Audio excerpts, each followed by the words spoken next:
Hi friends, ఏంటా చేపలు చూపిస్తుంది అనుకుంటున్నారా? ఈరోజు చేపల పులుసు చేద్దాం రండి. కావాల్సిన పదార్థాలు: ఆనియన్స్, మ్యాంగో, టొమాటో, కరివేపాకు, చింతపండు పులుసు. గిన్నె పెట్టుకొని గిన్నె వేడయ్యాక ఆయిల్ వేసుకోవాలి. ఆయిల్ వేడెక్కాక మెంతులు, ఆవాలు వేసుకొని ఆనియన్స్ వేసుకోవాలి. అవి కూడా బాగా వేయించుకోవాలి.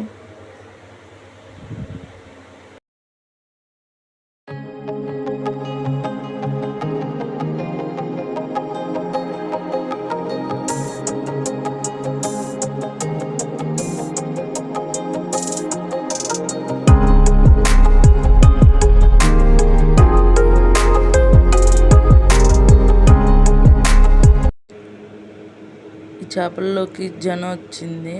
దీనిని ఒక క్లాత్లో కట్టి చేపలు వేసేటప్పుడు పులుసులో వేయాలి.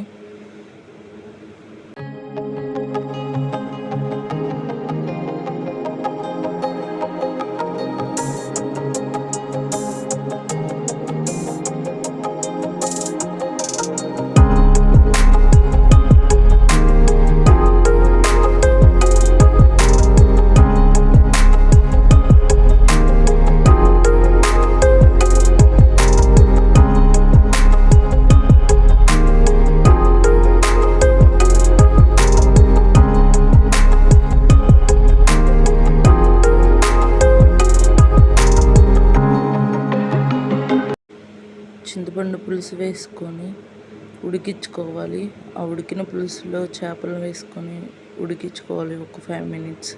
తర్వాత మెంతులు, ఆవాలు, చెక్క మొగ్గ వేయించుకొని పొడి వేసుకుంటే చేపల కూర రెడీ.